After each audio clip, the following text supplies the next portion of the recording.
Muy bien, muy buenos días a todos. ¿Sí me escuchan? Perfecto. Vamos a iniciar el día de hoy. Para mí es un gusto, a nombre del Comité Coordinador de Formación e Investigación Psicosocial en Oncología Latinoamérica del Grupo FIPOL, de todos mis colegas, la sesión del día de hoy, que estará a cargo un tema sumamente relevante que ha llevado a cabo en los últimos años la maestra Ana Marcela González Lin. Les voy a leer un poco acerca de cuál es su trayectoria. La maestra Ana Marcela González Lin es licenciada en Psicología por la Universidad Autónoma de, de México, de León, máster en Psiconcología y Cuidados Paliativos en Atrium, psicóloga, maestra y candidata por el grado de doctor en Psicología y Salud por la Universidad Nacional Autónoma de México. Cuenta con más de 10 años de experiencia en algunos campos de la psiconcología, enfocando su trabajo principalmente en pacientes con cáncer de pulmón y cáncer de mama. El día de hoy nos va a hablar de un tema sumamente relevante que se relaciona con la terapia de dignidad con pacientes oncológicos con cáncer avanzado. La maestra Ana Marcela González Lin tendrá aproximadamente 50 minutos para que nos exponga algunos hallazgos de sus investigaciones, toda la parte teórica. Después de ello, cada uno de nosotros tendrá en grupo aproximadamente de 10 a 15 minutos para hacerle preguntas, comentarios, solicitarle información a la maestra Ana Marcela González Lin. Ana, es un gusto tenerte el día de hoy en FIPOL. Adelante, por favor. Muchas gracias por estar con nosotros. Al contrario, muchísimas gracias pues por la invitación. La verdad es que para mí es un honor estar aquí compartiendo con ustedes. Me da pues mucho gusto, ¿no? Que existan grupos dedicados y enfocados precisamente a la investigación dentro de este campo, que realmente es tan importante porque esa es la manera en la que podemos ir obteniendo y ganando, ¿no? Y conservando un lugar dentro de los hospitales. Entonces, realmente me parece muy valioso el esfuerzo y la iniciativa que tiene FIPOL en este sentido, ¿no? Y el hecho de unir fuerzas en nuestra población, ¿no? Latina especialmente también, que tenemos una realidad bastante distinta, ¿no? A otros países. Creo que es súper valioso. Entonces, para mí es un honor estar aquí con ustedes. Y bueno, de lo que vamos a estar hablando, como les decía el doctor Galindo, es justamente de la terapia de la dignidad con pacientes con cáncer avanzado, ¿no? Y esto, pues, es el principal campo, digamos, donde se ha estudiado la terapia de la dignidad. Quizá algunos de ustedes ya sepan lo que es, o quizá para algunos, pues, bueno, han escuchado, pero quizá no se han adentrado tanto. Y la idea de hoy, mi idea de hoy es mostrarles un poquito de lo que es esta terapia y que podamos, digamos, inspirarnos también en que sí hay terapias basadas en evidencia, terapias breves que son efectivas, que pueden ayudar a nuestros pacientes cuando el malestar va más allá de ese malestar precisamente emocional, ¿no? Quizá para el que están dirigidas la mayoría de las intervenciones psicoterapéuticas. Entonces vamos a hablar sobre esto, pero bueno, cuando uno habla de terapia de la dignidad, quizá especialmente con gente que no está enfocada a la psiconcología, como que el tema de dignidad, pues bueno, es una palabra que salta, ¿no? ¿Y por qué salta? Pues porque precisamente quizá podemos entenderla como algo muy subjetivo, ¿no? Como que lo que para unos es una vida digna, quizá para otros no lo sea, y entonces pues resulta que es una palabra que usamos mucho o que se usa mucho, por ejemplo, en las leyes, ¿no? De una muerte digna, o tenemos que garantizar la dignidad de los ciudadanos, o lo hablamos mucho en el campo de la salud también, pero quizá dejamos un poco al aire normalmente a qué nos referimos precisamente con esa dignidad, ¿no? Y entonces, pues bueno, las definiciones tienden a ser un poco ambiguas, por ejemplo esta, ¿no? Que nos dice dignidad es sentirse valioso, merecedor de honor, respeto o estima. Bueno, nos da una idea, pero no está como completa, digamos, esa definición, ¿no? quizá la aproximación de la Organización Mundial de la Salud nos pueda ayudar un poquito más. Y nos dice, es el mérito y valor inherentes de una persona y la vincula estrechamente al respeto, el reconocimiento, la autoestima y la posibilidad de tomar nuestras propias decisiones. Entonces nos queda un poquito más claro en el campo de la salud, que tiene que ver justamente con la autonomía de un paciente, con su orgullo personal, ¿no? Y no en el sentido, digamos, negativo, entre comillas, del orgullo, sino con ese reconocerse como valioso y con ese respeto profundo que debemos de tener ante el otro cuando estamos cuidando de él, ¿sí? Entonces, como les decía, la dignidad puede ser vista desde muchas posturas, pero una manera como que nos lo puede dejar un poquito más claro de las dos posturas principales es ver la dignidad como un atributo, ¿no? Como algo que se puede perder o como algo que se puede obtener también, ¿no? Y entonces, en este sentido de la dignidad como un atributo, podemos poner el ejemplo de alguien que es digno de mi respeto, ¿no? O es digno de tal reconocimiento porque ha hecho tal y tal cual cosa, ¿no? Y alguien quizá que no ha hecho tanto, que no ha logrado tanto, quizá no es digno de recibir X consecuencia, ¿no?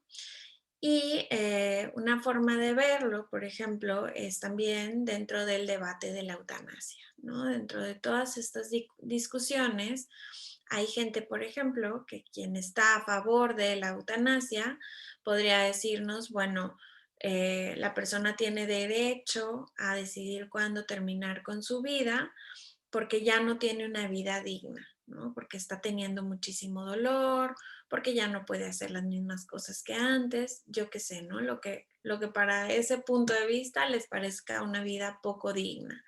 Y entonces estamos viendo la dignidad como un punto atribuido. ¿Por qué? Porque dependiendo de cómo está el estado físico o incluso mental de la persona o social, podemos decir o no que tiene dignidad desde esa postura de atribuida, ¿no?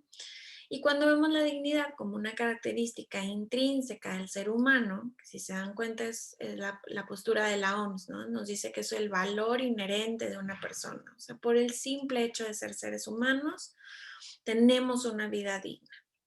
Si lo vemos de ese lado, pues por ejemplo, en el mismo debate de la eutanasia, tenemos a quienes nos pueden decir que debido a que una persona es un ser humano y está vivo, eso es un valor, es algo tan, tan, tan valioso que no sería digno terminar con su vida, ¿no? Porque tiene un valor tan enorme y tan importante que eso sería como no reconocer su dignidad, ¿sí? Entonces, hay muchas formas en las que podemos, digamos, considerar la dignidad y pues esto tiene que ver con un poco lo que cada quien entiende de eso, ¿no? Y justamente el gran aporte que han hecho Chochinov y sus colaboradores en Canadá es precisamente ir estudiando de manera científica, obviamente, qué es la dignidad para los pacientes. Y siguiendo con esto, cuando hablamos de la dignidad en el cuidado, ¿no? Definitivamente en el cuidado de la salud, vemos que es algo tan importante que cambia por completo, digamos, la forma de cuidar a nuestros pacientes, ¿sí? Y entonces la dignidad no es solo algo que conservar, como podríamos ver, o algo que tomar en cuenta a la hora de cuidar a nuestros pacientes, sino que, por ejemplo, dentro de los cuidados paliativos debe ser el objetivo del cuidado precisamente, ¿no? Preservar ese sentido de dignidad de los pacientes. Y preservar la dignidad no quiere decir que entonces sí la perdieron, ¿no? Sino que vamos a preservar todo eso que es importante para el paciente, para que el paciente no deje de sentir que su vida es importante, que es importante para los demás, que es importante para nosotros y que lo que siente y lo que le preocupa y le molesta quizá también, pues es algo importante a resolver. Y entonces eso lo vamos a estar traduciendo, digamos, a los pacientes o expresando a los pacientes en la forma en la que los tratamos. Y les tengo aquí esta frase, ¿no? Que dice, la forma en la que los pacientes se perciben a sí mismos es afectada por la forma en la que otros los ven y es el espejo en el que juzgan su estado actual. Y esto tiene que quedarnos muy claro, ¿no? Especialmente a quizá a los médicos, a nosotros como psicólogos, a los cuidadores, a quienes estamos más cerca del paciente. Y es que con la forma en la que nosotros le hablamos a ese paciente, con la forma en la que entramos en la habitación, cuando bajamos o no la mirada, si sonreímos o no, si hablamos bajito, si le gritamos, todo eso influye en cómo el paciente percibe que está, ¿no? Y pongámonos un poquito desde la mirada del paciente y pues recordemos que cuando estamos de ese lado, estamos tratando de ver si alguien nos está ocultando algo o no, si nos están diciendo la verdad, quizá no nos están diciendo qué tan mal estamos y están tratando de ocultarlo. Y entonces todo eso lo perciben los pacientes, tanto niños como adultos.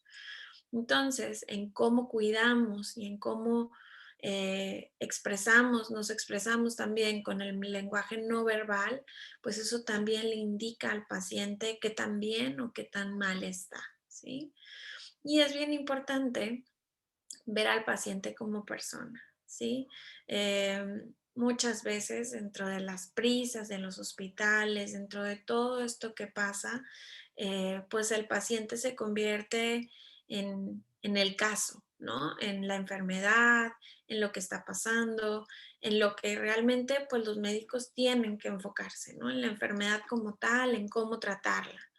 Pero el peligro a la hora de estar enfocándonos en eso o estar tratando eso es que podemos perder de vista al enfocarnos tanto al paciente como persona, ¿sí?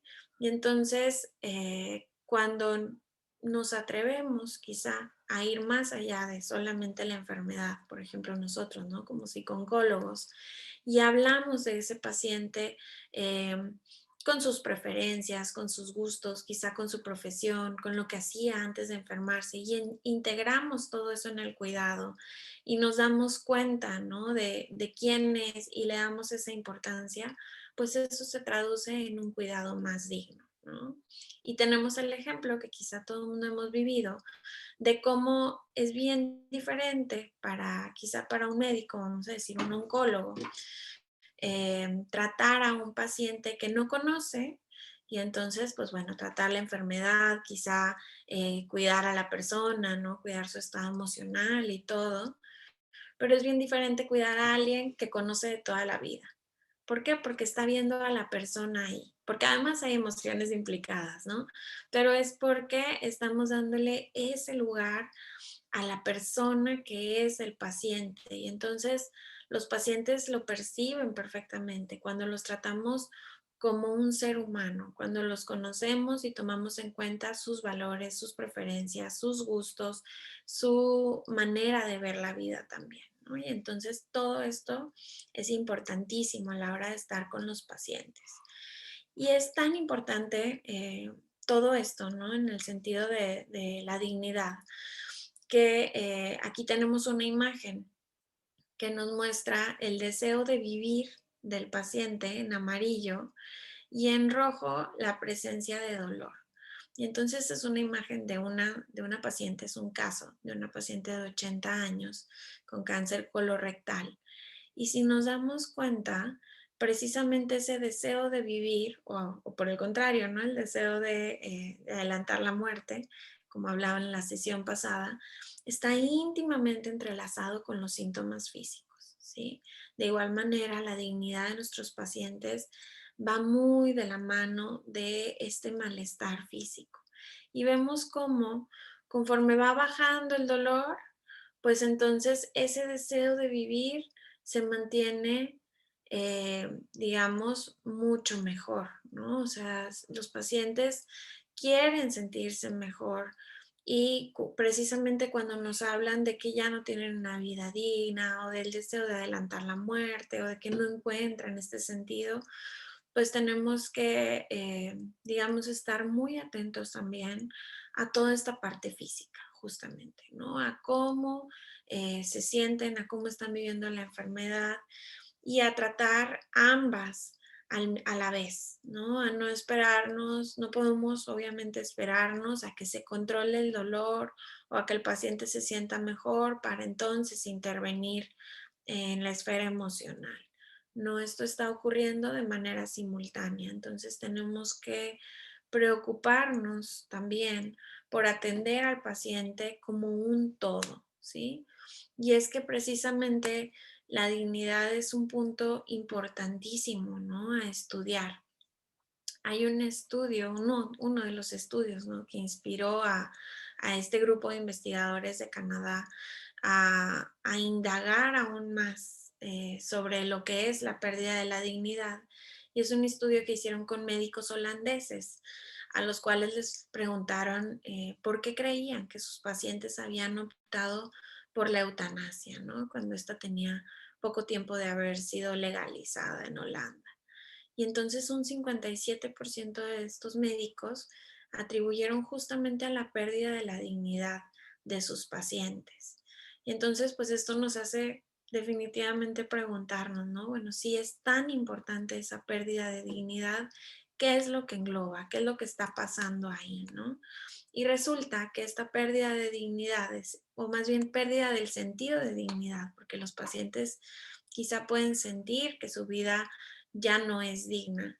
Influyen no solamente en esto, sino que está directamente relacionada con el deseo de adelantar la muerte, ¿no? Cuando sentimos que nuestra vida ya no es digna, pues entonces como que ya no queda más por qué o para qué seguir aquí. Y entonces está esta pérdida del deseo de seguir viviendo, como que siento que ya no soy la misma persona de antes, quizá que ya no puedo hacer las mismas cosas, que quizás soy una carga para los demás y todas estas cosas pues hacen que los pacientes desconecten, ¿no? De ese deseo que tenemos universalmente de querer seguir vivos, de querer continuar. Obviamente también esta pérdida del sentido de dignidad está muy correlacionada con los síntomas de depresión, con no poder disfrutar de las cosas, con esta tristeza profunda, con la desesperanza, ¿no? Que justamente también lleva a ese no poder ver más allá en el futuro, no poder encontrar algo dentro del futuro que me motive para continuar o de precisamente este no poder visualizarme disfrutando de algo más, ¿no? Dentro de este contexto. Y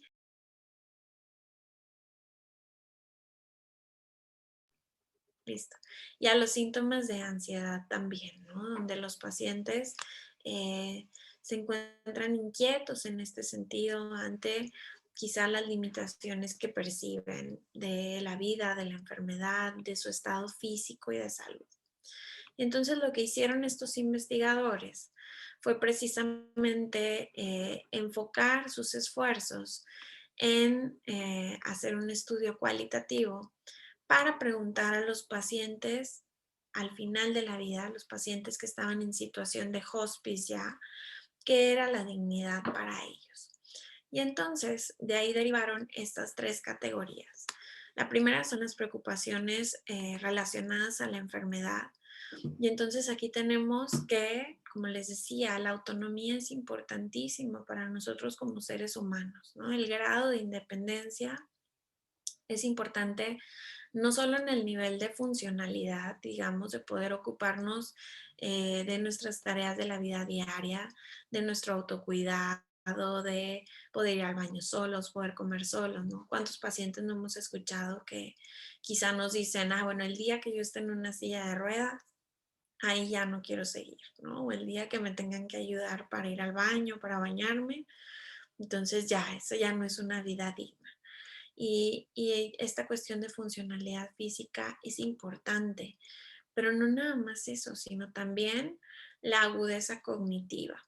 Y entonces seguramente les ha tocado en su experiencia clínica escuchar a pacientes que, por ejemplo, nos pueden decir, bueno, no importa quizá cómo esté físicamente, pero yo necesito seguir trabajando, ¿no? Necesito seguir colaborando en el trabajo, aportando con mis ideas, seguir enseñando.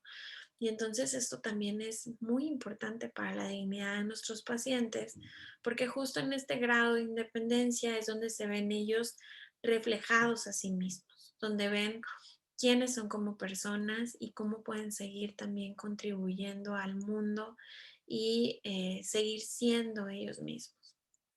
Dentro del distrés sintomático o el malestar sintomático, tenemos el malestar físico, ¿no? Definitivamente eh, es muy frecuente dentro de todo este tema, digamos, de una vida digna o de una muerte digna.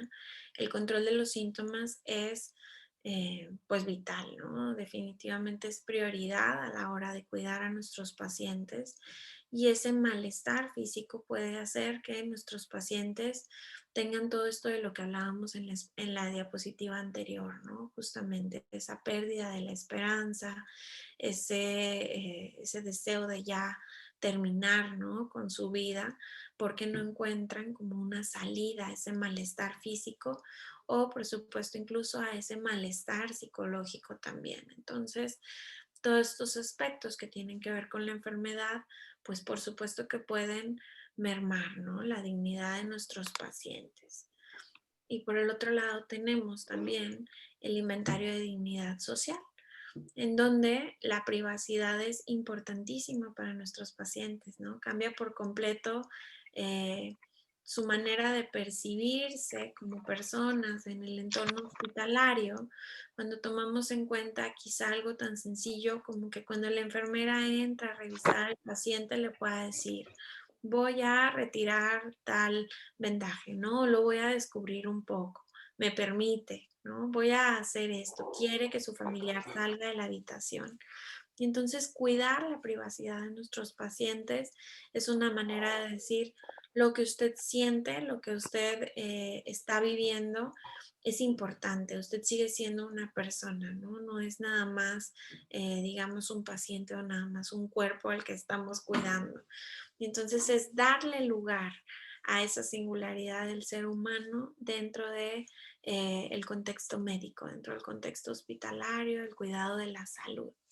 Por supuesto que dentro de todo esto, pues el apoyo social es importante.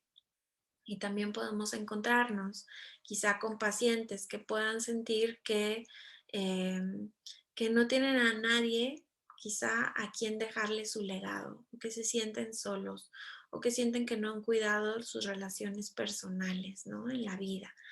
Y entonces, ciertamente podemos buscar un montón de formas, y ustedes seguro ya las conocen, de favorecer ese apoyo social que tienen los pacientes, ya que sea con voluntariado o retomando contactos con personas importantes, ¿no? Para la vida del paciente. Pero también nosotros podemos ser receptores precisamente de ese legado que nos dejan los pacientes, de ese aprendizaje de vida. Y entonces también pues podemos manifestar esto con el tono en el que cuidamos a los pacientes, ¿no? ¿Y qué es esto? Es precisamente eso de lo que hablábamos en nuestra mirada a la hora de cuidar a ese paciente.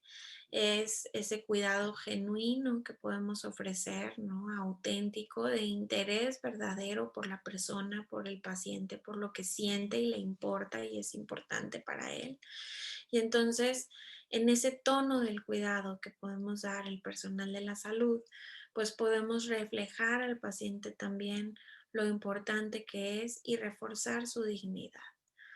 Hay un gran número de pacientes, si no es que la mayoría, que están preocupados precisamente por no querer ser una carga para los demás, ¿no? Para sus seres queridos, para su familia, sus amigos, que no quieren quizá que sus hijos dejen de trabajar para poderlos cuidar o que se preocupan por los aspectos económicos, incluso ese puede ser un motivo para desear adelantar la muerte, ¿no? Que no sigan gastando más en mis cuidados, que no sigan sacrificando su patrimonio.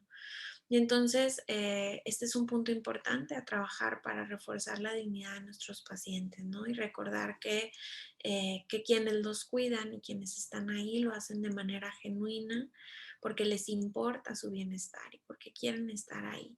Y entonces también una forma de contrarrestar esto es recordarle al paciente que todavía puede aportar mucho también a la vida de los demás. Y entonces encontrar precisamente esas formas son formas también de preservar la dignidad de los pacientes.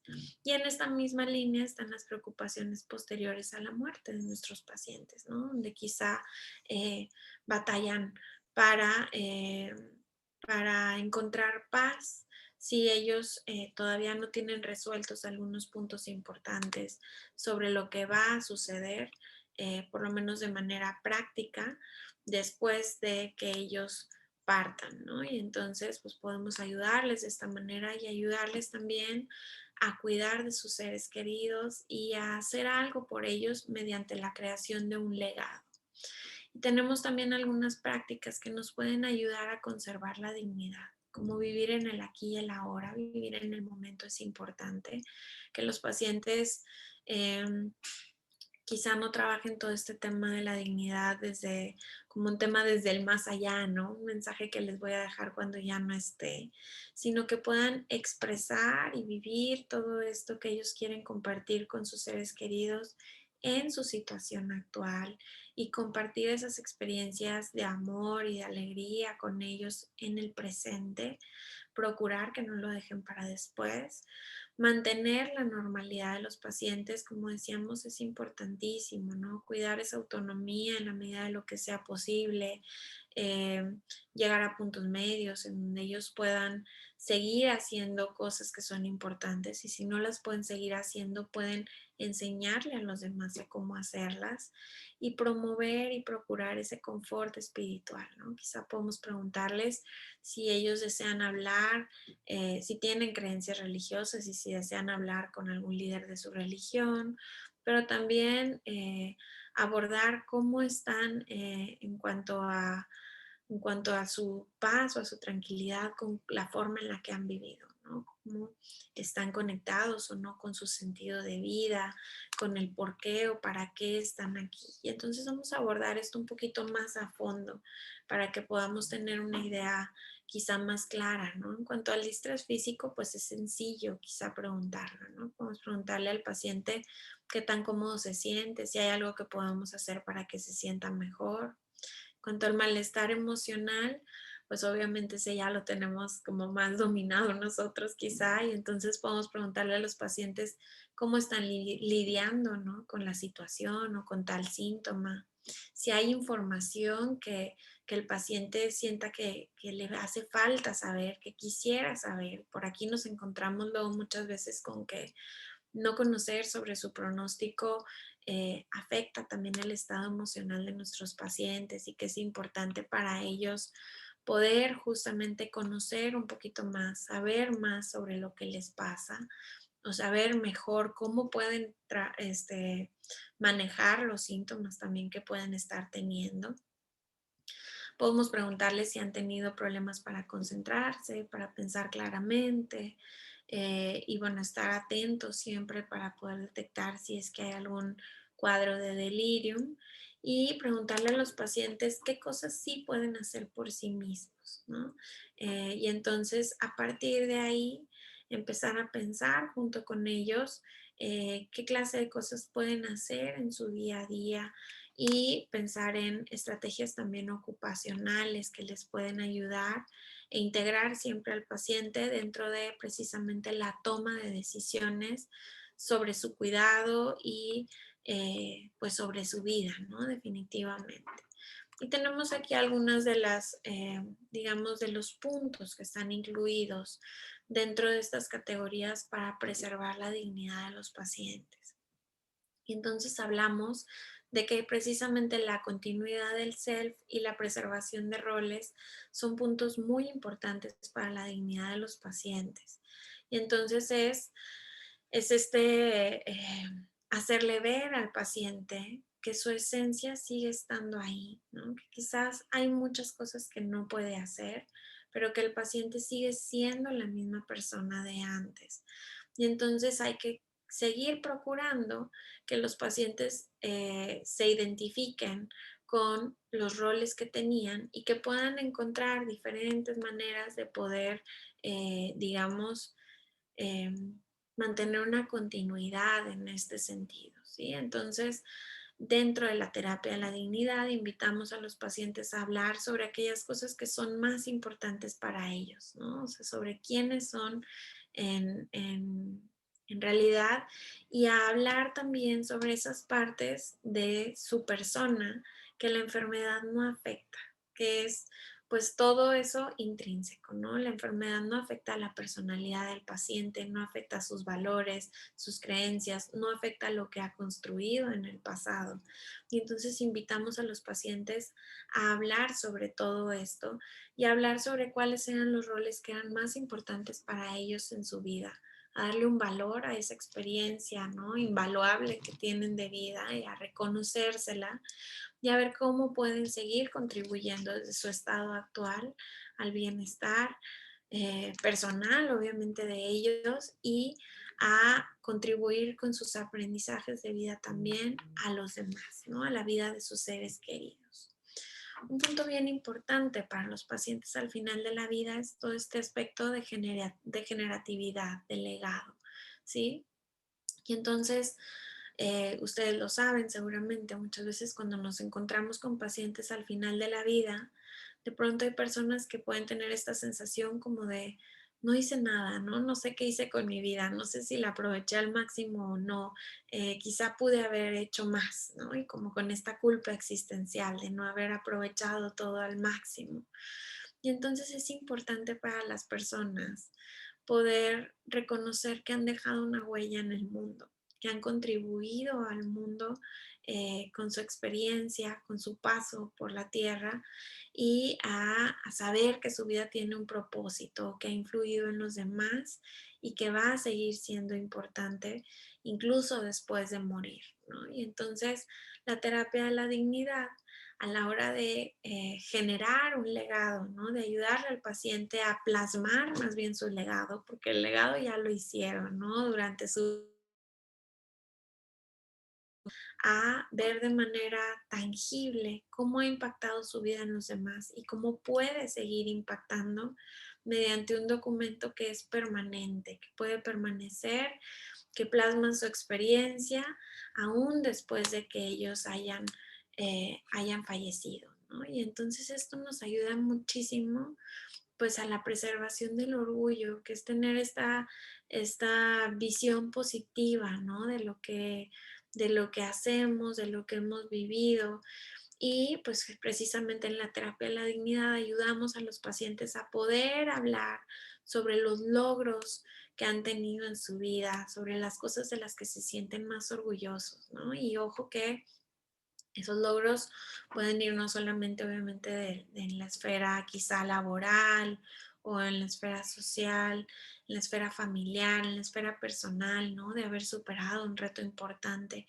Y siempre hay mucho que reconocerle a lo que han vivido nuestros pacientes, ¿no? Entonces es importante que les estemos devolviendo, ¿no? Esta admiración también que sentimos por ellos y por su trayectoria.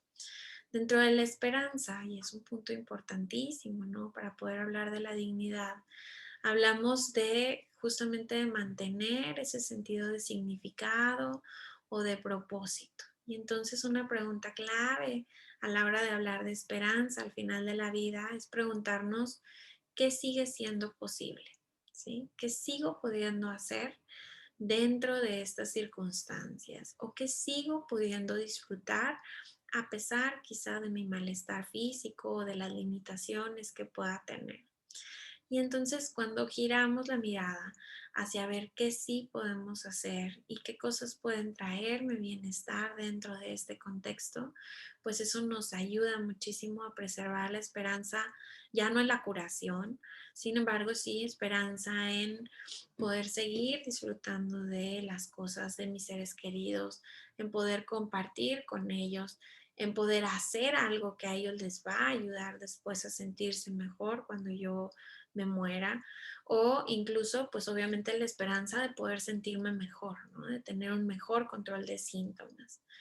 Y entonces ya hablábamos ahorita hace ratito sobre las preocupaciones por las consecuencias de la muerte.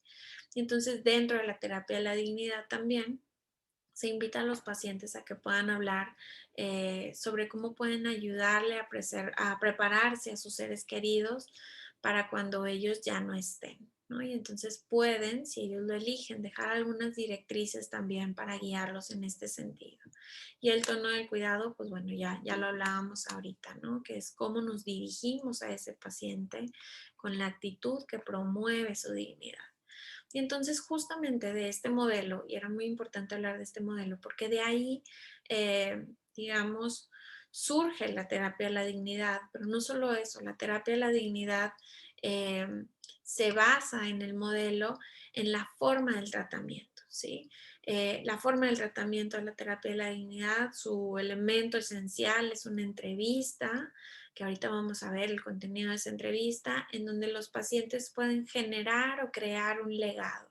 Y esto les hace reconocerse como importantes, reconocer que tienen algo importante que aportar a la vida de los demás y también les da esa sensación de control, de poder crear y trabajar para hacer algo para sus seres queridos en un momento donde probablemente se sientan vulnerables y sientan quizá que no saben cómo dar estructura quizá a esto que quisieran hacer para ellos, ¿no? Y para eso estamos nosotros como terapeutas ahí, para guiar esta entrevista y ayudarlos en ese sentido.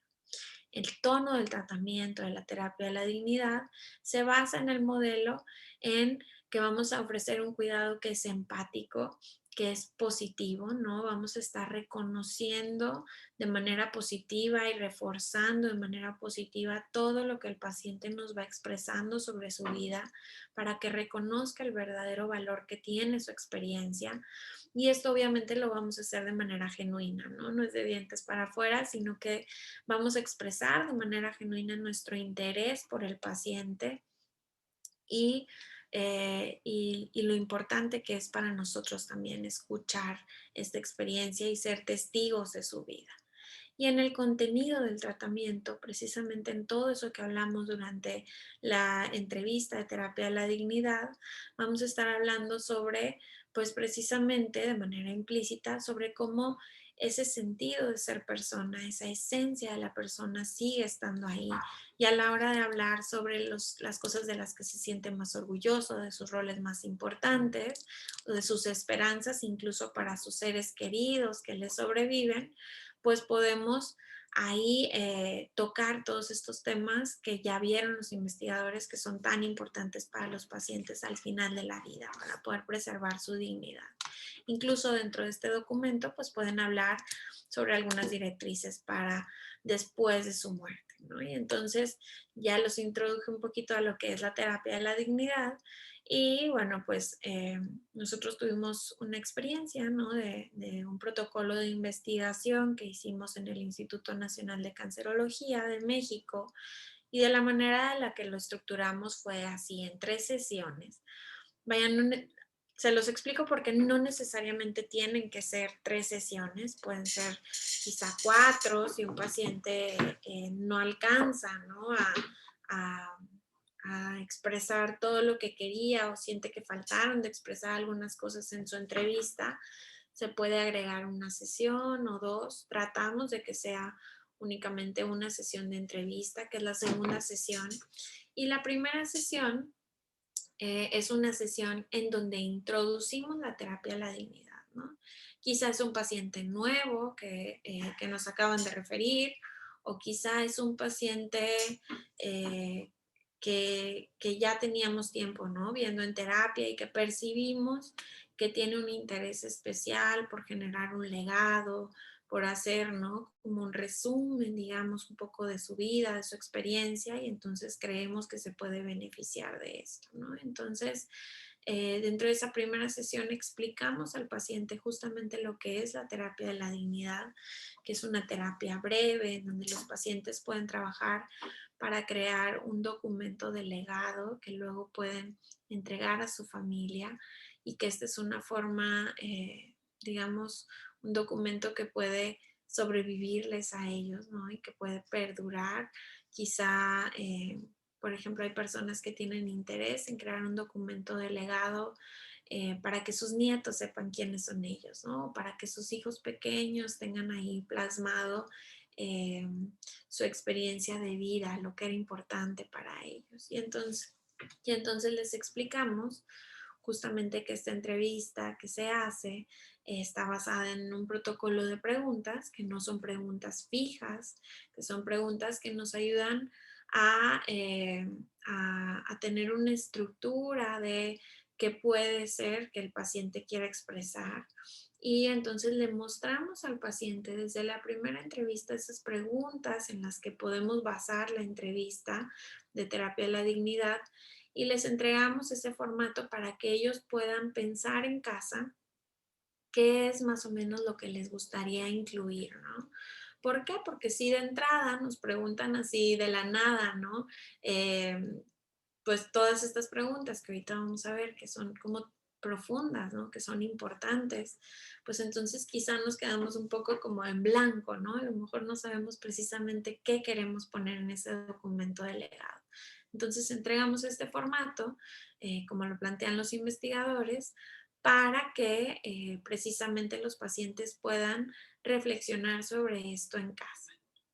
Y también recabamos algunos datos demográficos del paciente. Por ejemplo, nos interesa mucho tener plasmado a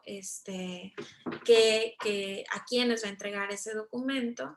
Y entonces, pues bueno, así nos preparamos para la segunda sesión, donde se graba el audio de la sesión y los pacientes pueden hablar, ¿no? Sobre todo esto que es importante para ellos. Ahorita vamos a ver como el contenido de las preguntas un poco más a fondo y esa entrevista se graba el audio y lo que se hace es una transcripción textual y se hace una edición con algunos lineamientos, ¿no? Que están planteados en el libro que es el manual de la terapia de la dignidad, que es el libro Dignity Therapy, Final Words for Final Days, ¿no? Palabras finales para los últimos días. Y bueno, finalmente en la tercera sesión leíamos en voz alta el documento delegado a los pacientes para que pudieran hacer los cambios que quisieran necesarios, ¿sí? Entonces, estas son las preguntas y como vemos, pues están como completamente reflejados, ¿no? El modelo de dignidad. Preguntamos a los pacientes que nos cuenten un poco sobre la historia de sus vidas, las partes que mejor recuerden o las más importantes. Si hay algo que quisieran en especial que su familia supiera sobre ellos y qué quisiera que recuerden de ellos, ¿no? Y ahí es como la esencia de quiénes son o de lo que es importante para ellos. Pueden elegir hablar sobre los roles más importantes que han tenido en la vida. Muchas personas hablan sobre su rol como padres, sobre roles en su trabajo o roles de servicio y ver por qué eran tan importantes para ellos y qué han logrado con esos roles. De la misma manera, cuáles son los logros más importantes, de qué se siente más orgulloso en su vida. Y en una segunda parte, quizá hablar también sobre qué quiere expresar a sus seres queridos o si ya se los ha dicho, qué quiere decirles de nuevo, ¿no? Quizá palabras de agradecimiento, de afecto, de amor, cuáles son sus sueños o sus esperanzas para ellos, que es una pregunta muy importante dentro de esta terapia. ¿Qué han aprendido en la vida que quisieran transmitirle a los demás, ¿no? Y esta es una pregunta valiosísima, especialmente para quizá para los pacientes que quizás están experimentando cierto arrepentimiento al final de la vida. Bueno, incluso esto puede ser un aprendizaje para sus seres queridos, ¿no? ¿Y qué consejos o palabras de guía quisieran darle a sus seres queridos? Incluso podemos, como les decía, ver si el paciente quiere dar algunas instrucciones o guía para ayudarle a su familia a prepararse para el futuro y cualquier cosa que los pacientes quieran agregar dentro de esta entrevista, pues lo podamos hacer también, ¿no? Entonces, a grandes rasgos, pues esa es la terapia de la dignidad. Y pues bueno, tengo aquí algunos estudios, ¿no? Estudios clínicos de investigación que se han realizado en este sentido. El primer estudio fue de viabilidad con 100 pacientes y hicieron escalas análogo-visuales para evaluar en qué tenía beneficio, ¿no? Hacia dónde se dirigía este bienestar y vemos que el 91% de los pacientes satisfechos, que es una constante a lo largo de los estudios de la terapia de la dignidad, eh, una muy alta satisfacción y vemos que mejoró el sentido de dignidad de los pacientes, su propósito y significado de vida, así como su voluntad de vivir, con un beneficio adicional a otras terapias, que es que, por ejemplo, el 81% de los pacientes consideraba que iba a ayudar a sus familiares a transcurrir esta etapa de duelo, ¿no? Y entonces también variables tan importantes como la desesperanza, deseo de morir, la ansiedad, el deseo de continuar viviendo y la ideación suicida también mostraron cambios benéficos, sin embargo no fueron significativos y ahorita vamos a hablar sobre eso. Precisamente este es un estudio, este es otro estudio sobre el impacto dentro de los familiares y vemos como en entrevistas con 60 familiares vieron que el 95% de los familiares decía que esta terapia había ayudado al paciente, que había mejorado su sentido de dignidad y de propósito, y el 65% decía que le había ayudado al paciente a prepararse para la muerte y el 43% que les había ayudado a disminuir el sufrimiento, que es importantísimo, ¿no?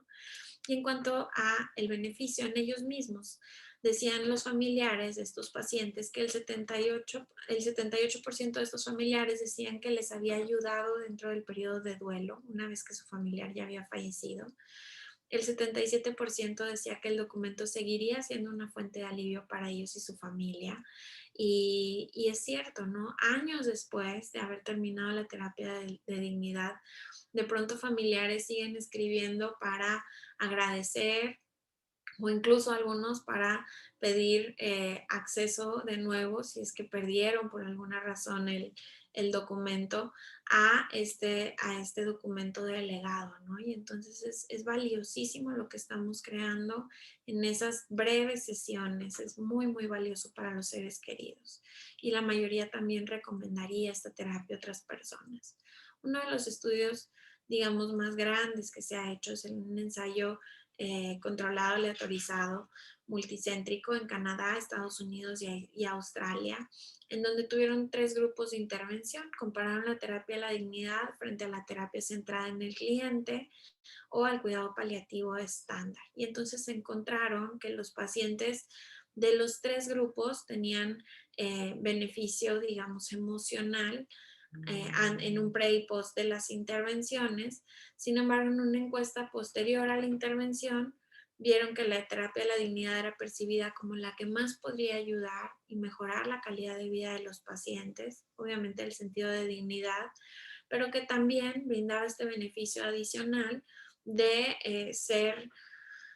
de tener un impacto en la forma en la que eran percibidos por su familia y de ser de ayuda para los cuidadores, ¿no? Con este beneficio adicional a quizás las intervenciones de manera estándar a las que estamos planteando. Entonces, realmente creo que una de las conclusiones de este estudio es que la terapia de dignidad es tan efectiva como otras para promover este beneficio, ¿no? Y en este estudio que se hizo con pacientes portugueses, se hizo una diferencia, digamos, metodológica, en el sentido de que los pacientes que ingresaron a este ensayo eran pacientes que sí tenían malestar emocional de manera basal y entonces el margen de mejoría era pues más amplio, ¿no? Y entonces en pacientes con malestar emocional encontraron que la terapia de la dignidad sí que ayuda a mejorar de manera significativa los síntomas de ansiedad y depresión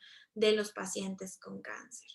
Entonces, en general es una terapia que impacta en el sentido de dignidad, en el propósito y sentido de vida, en el deseo de vivir de nuestros pacientes, ayuda a mejorar su sentido de sufrimiento, los síntomas emocionales como ansiedad, depresión, distrés y esperanza, y que ayuda también a los pacientes a disminuir esa sensación de ser una carga, a mejorar la forma en la que son percibidos por los demás y por sí mismos. Y en general, pues todo esto nos habla del bienestar espiritual de nuestros pacientes, que es tan importante. Entonces, la terapia de la dignidad, pues sabemos que es una intervención efectiva que ha demostrado ser altamente satisfactoria, especialmente en pacientes con niveles iniciales de malestar emocional, que fue algo que a la hora de hacer nuestro estudio, que pronto ya está aceptado el artículo, pero todavía no está publicado, entonces por eso todavía no estamos hablando de eso hoy. Pero es algo que es realmente importante, ¿no? Y lo incluimos, les digo, dentro de este estudio que hicimos, tener un nivel de malestar emocional inicial igual o mayor a 4 para poder ingresar. Y esto nos permitió ver el beneficio en el malestar psicológico, ¿no? Tanto en distrés como en sintomatología de ansiedad y depresión. Y en realidad es que la terapia de la dignidad puede beneficiar a los pacientes, digamos, aunque no tengan síntomas de ansiedad y depresión. Y es por eso que en los estudios previos no se había incluido como un criterio de inclusión, ¿sí? Porque cualquier persona puede estar interesada en generar, digamos, este legado. Pero como teníamos el interés, ¿no? De ver si sí era efectiva, digamos, para este tipo de sintomatología, pues era importante establecerlo como un criterio de inclusión para tener ese margen de mejoría, ¿no? Definitivamente todavía se requiere más investigación en pacientes con sintomatología psicológica para confirmar su efectividad en estos síntomas. El estudio que hicimos nosotros, pues bueno, al final fue un estudio pequeño, pero que nos permitió observar resultados muy importantes y que nos permitió también aplicar esta terapia en población latinoamericana, ¿no? Y evaluar el efecto de este documento del legado y la verdad es que estamos contentos porque obtuvimos resultados muy satisfactorios que nos confirman lo importante que es realizar este tipo de intervenciones. Y entonces, por último, les dejo una de las citas de uno de los pacientes que nos dice, yo de la vida no tengo queja, ¿no? Y qué importante poder sentirnos así al final de la vida, qué privilegio poder sentirnos así y poder expresar, ¿no? Todo eso que sentimos y esa paz al final de la vida. Entonces, pues bueno, creo que tenemos por ahí tiempo para preguntas y pues bueno, aquí estamos. Muy bien, muchísimas gracias, Ana Marcela. Como siempre, una clase, una exposición muy clara, muy interesante. Hay algunas preguntas en el chat. Las voy a ir leyendo para que nos puedas dar tu retroalimentación. Menciona dónde pudiéramos conseguir el manual de la terapia de dignidad en español y también si se ajusta esa terapia a los familiares de los pacientes con cáncer. Muy bien, el libro como tal no está traducido al español todavía, deberíamos de ponernos en eso a trabajar, pero sí tengo yo, por ejemplo, un manual que realicé para mi proyecto de investigación que les podría compartir, ¿no? Así, a ustedes, si gustan, ahorita les voy a dejar por aquí mi correo porque se los iba a poner en la presentación y ya no se los puse, entonces se los voy a dejar aquí en el chat. Y bueno, si alguien quiere que le comparte ese documento, se los puedo compartir, así como artículos de la terapia de la dignidad o lo que necesiten. Muy bien, hay otra pregunta que se refiere en dónde pueden continuar con algún entrenamiento o formación en ese tipo de terapia, ¿no? Importantísimo. Hay una página de internet que tienen el grupo de Chochino y sus colaboradores. Igual aquí se las voy a escribir, dignitycare.ca. Ahí ellos publican cuándo van a realizar entrenamientos en la terapia de la dignidad. Por ejemplo, yo fui a entrenarme, ¿no? Con ellos en Manitoba, Canadá. Y pues bueno, digamos, es un taller prácticamente. Lo ideal es que ya vaya uno sabiendo quizá un poquito más sobre la terapia, pero la verdad es que es una experiencia muy interesante en donde pues pueden incluso ver ¿no? A pacientes, pueden observar cómo se realiza esta terapia y la verdad es que es buenísimo. Y también tenemos por ahí planes de hacer la formación para, pues, para nuestra población, ¿no? De hacerlo en español, pero todavía no está así como asentado. Entonces, cuando esté, pues seguramente se los informaremos al grupo de FIPOL y pues podríamos también compartírselos, pero todavía no es seguro, ¿no? Muy bien. Hay otra pregunta que dice, ¿cuál podría ser el impacto de entregar un video o audio a entregarlo a un documento escrito? Eso es súper importante. Saben que la terapia de la dignidad se plantea que se haga de manera escrita. ¿Por qué? Porque precisamente cuando un familiar puede leer el documento, pues puede visualizar, ¿no? De recordar de manera, digamos, visual o incluso auditiva cómo ese paciente estaba cuando estaba sano, ¿no? Antes de la enfermedad. Y entonces eso nos ayuda también como a preservar toda esta parte. Realmente si el paciente quiere hacer un video, porque es importante para el paciente, o si incluso si el paciente quiere compartir el audio de su entrevista con sus seres queridos, por supuesto que lo puede hacer, pero la manera en la que se plantea que sea un documento escrito es justamente porque eso le ayuda a los pacientes como a que se recuerde esa esencia de ellos, ¿no? Y a que puedan recordarlos como eran antes quizá del deterioro físico que podrían tener, ¿no? Porque no es lo mismo quizá escuchar el audio y a lo mejor están tosiendo, o a lo mejor la voz está más debilitada, o quizás su imagen personal al momento de grabar el video pues no concuerda, ¿no? Con cómo han sido a lo largo de su vida y eso les hace sentirse como que inhibidos o yo qué sé. Pero si un paciente lo quiere hacer, por supuesto que lo puede hacer, ¿no? A final de cuentas, todo el tiempo hay que recordar que este documento de legado que están creando los pacientes o que este ejercicio de legado es de ellos, ¿no? Y entonces ellos pueden incluir ahí lo que ellos quieran y ciertamente nosotros somos una guía en ese sentido y en el manual de la terapia, pues bueno, está como muy especificado cómo trabajar quizá con material que puede ser doloroso, a lo mejor para quienes reciban ese legado, hablar con los pacientes sobre si realmente quieren o no incluir eso ahí, tomar en cuenta diferentes aspectos, ¿no? Ahorita fue así como una mirada general a lo que es la terapia, pero sí hay varios puntos muy importantes a tomar en cuenta a la hora de hacer y pues no es nada más como lanzar las preguntas y ya, ¿no? Sino tenemos que ser verdaderamente una guía activa en ese proceso para los pacientes. Muy bien, hay muchos agradecimientos por lo compartido y muchas felicitaciones por la ponencia. Mencionan, he realizado la intervención y es de gran alivio en el apoyo al sentido de vida hacia el final de la vida. La consulta en específico es si existe alguna recomendación adicional respecto a realizar la grabación en audio o en formato de video con audio e imágenes. Creo que es más o menos pues de lo que estábamos hablando ahorita, ¿no? Como de por qué esa forma es escrita, pues es justamente como para cuidar, ¿no? Que quizá este aspecto emocional que podría haber de escuchar a nuestro paciente o de ver a nuestro paciente de otra forma, no sesgue o no manche, digamos, como la manera en la que está expresando su trayectoria de vida. Ahorita estaba viendo que no pueden ver los mensajes que mandé y es que ya vi que los mandé como mensaje directo. Entonces ahorita le pongo aquí para todos y se los mando. Muy bien, hacen un comentario adicional sobre en dónde pueden encontrar el inventario y qué personas en teoría están excluidas de esa terapia de dignidad, Ana.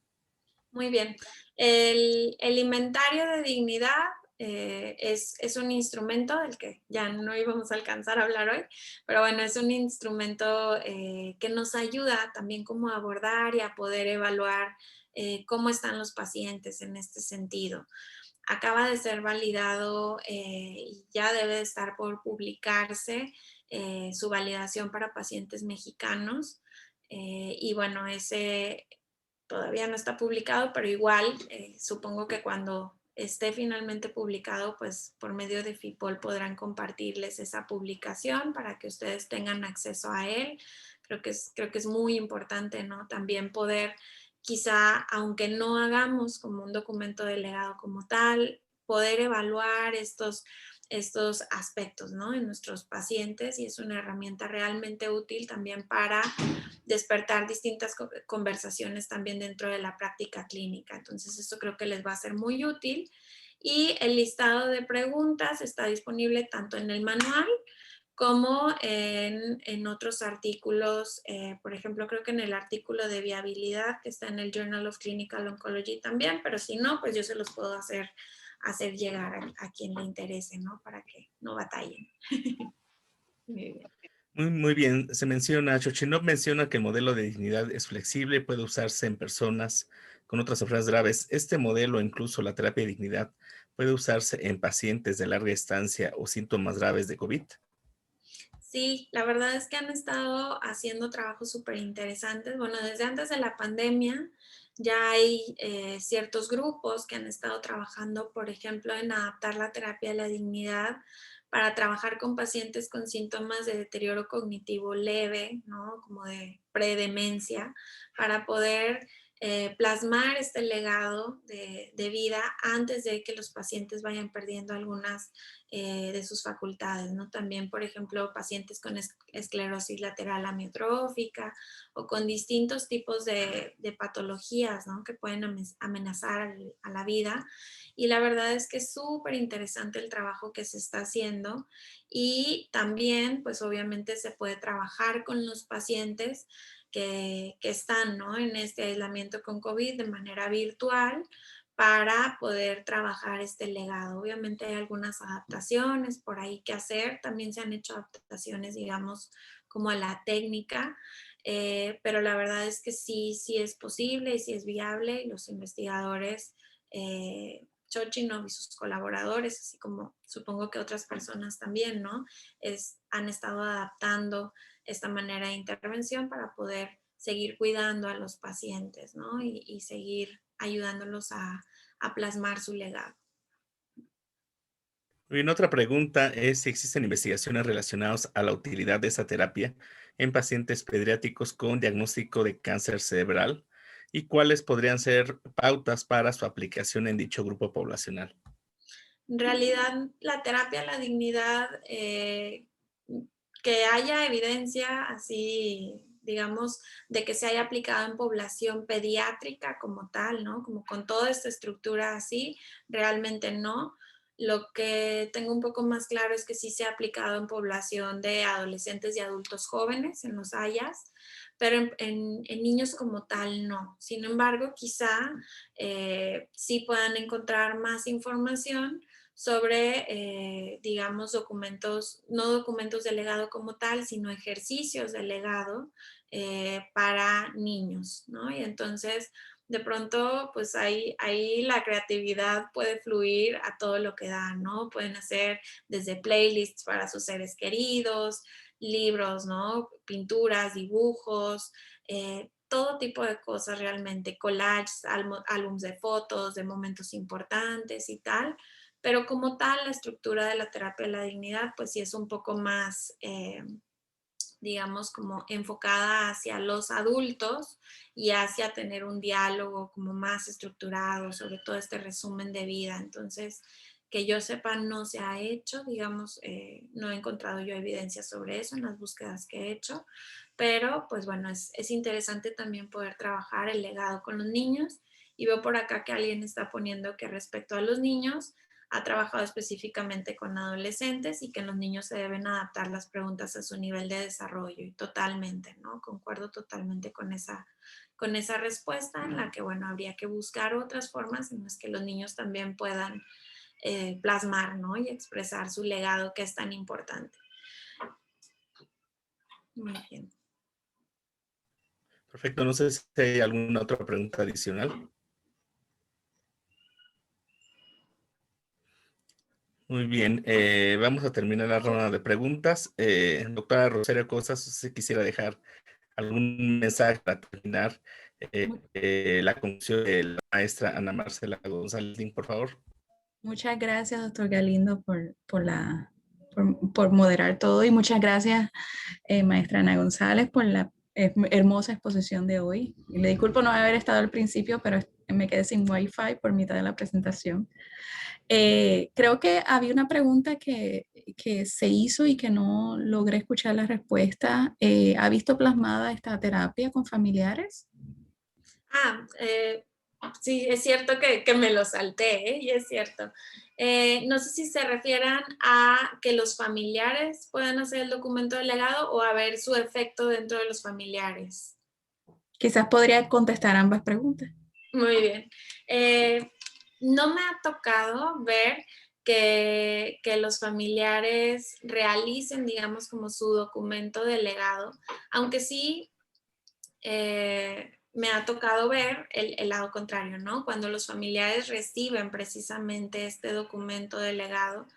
Y la verdad es que, pues es una sensación como, pues muy satisfactoria para la mayoría de ellos, ¿no? Poder observar la importancia, ¿no? De la vida. Quizá incluso hay veces en las que expresan, ¿no? De decir, bueno, pues tengo toda la vida viviendo con él, ¿no? O 30, 40 años de casados, de estar conviviendo, de estar compartiendo, y no sabía algunas cosas, o no sabía que se sentía así, ¿no? O nunca nos expresamos esto realmente, como que nunca nos tomamos ese tiempo, ¿no? De expresar ese amor, de expresar ese afecto, ese cariño, lo importante que son, ¿no? Algunas cuestiones para nosotros como personas en nuestra vida. Y entonces, pues muchos de los familiares, por ejemplo, en la investigación que hicimos, pues les preguntábamos cuándo iban a compartir su documento de legado con sus seres queridos, ¿no? Si se iban a esperar a dejarlo para que alguien más se los compartiera después de morir o si lo iban a hacer en vida. Y muchos de ellos elegían fechas importantes, por ejemplo, el Día del Padre, ¿no? Como para ellos, como padres, quizá regalárselo a sus hijos y a su familia, o el Día de las Madres, o algún momento como importante, una reunión familiar en donde pudieran estar todos como para poderles compartir esto. Y la verdad es que la invitación es a procurar que esto se comparta en vida, porque el efecto que eso tiene en las relaciones familiares, pues es importante, ¿no? O sea, es bonito recordar todo esto, reconocer el valor que tenemos, agradecer, ¿no? También todo lo que han podido compartir juntos y poder ver hacia adelante a partir de ello, ¿no? Y como les decía también, pues me toca ver años después de ya haber aplicado todo esto, familiares que dicen, ay, no, licenciada, perdí el documento de mi mamá, ¿no? Lo tendrá por ahí o tendrá esto, ¿no? Y aquí los tengo resguardados precisamente como por eso, ¿no? Porque imagínense perder algo como tan importante, pues bueno, la verdad es que es valiosísimo para los familiares, entonces pues es algo importante también para ellos y que también pues a la hora de, y eso no lo toqué, a la hora de entregarle ese documento delegado a los pacientes, pues bueno, podemos preguntarles si quieren solamente el texto o si quieren tener el audio también, ¿no? Qué es lo que ellos quieran entregar a sus seres queridos, porque el audio obviamente no está editado. Y entonces también cuidamos la forma en la que entregamos ese documento, ¿no? Siempre procurábamos entregarlo ya impreso y podemos tomar en cuenta pues el papel, el tipo de letra, ¿no? O sea, si le vamos a poner en un folder como rígido o si lo vamos a empastar, ¿no? Hay pacientes que quieren, ¿no? Como también darle esta parte. Incluso me acuerdo mucho una familiar de un paciente que le decía a la esposa, ¿no? Le decía, pero ponle fotos, tienes que ponerte a buscar fotos, ¿no? Y tal. Y entonces, pues juntos se pusieron como a armar todo eso y bueno, pues se convierte también un poco como en un proyecto de familia, ¿no? Donde ellos pueden dejar ahí todo esto plasmado y marcar también en la forma física en la que entregamos ese documento de legado la importancia de lo que está plasmado ahí, ¿no? Entonces, pues bueno, creo que eso más o menos responde ahí a la pregunta, pero sí, en los familiares pues tiene un impacto también muy importante, incluso años después. Muchísimas gracias, licenciada González. recordarle a la audiencia que por favor completen la breve evaluación de Google Forms para que reciban su constancia de participación, que la estamos compartiendo nuevamente. Y nos comprometemos, ya que están haciendo una serie de preguntas, a subir la información del correo electrónico, la página web del Dr. Chochinov en Manitoba, para que tengan información sobre Dignity Therapy. ¿Qué le parece, maestra González, si también compartimos algunas referencias en la página web y las compartimos como notificaciones a través de las redes sociales, Facebook, Twitter, Instagram, y junto con el enlace a la grabación de esta exponencia que vamos a estar subiendo a YouTube? Así que estaremos entonces en los próximos días o semanas, bueno, en la próxima semana, compartiendo la grabación y los enlaces, así como información sobre acceso a las diferentes adiestramientos de terapia de dignidad. ¿Te parece? Ok. Pues muchísimas gracias nuevamente a maestra González. Muchísimas gracias, doctor Galindo, por facilitar, moderar ¿verdad? Y trabajar con esta presentación, facilitar la presentación. Y nada, los dejamos dejándoles saber que pronto estaremos también informándoles sobre nuevos seminarios FIPOL, todas nuestras iniciativas de investigación e iniciativas de formación de recursos, adiestramientos, etcétera, a través de las redes sociales y nuestra página www.fipol.info. Muchísimas gracias. Gracias. Hasta luego.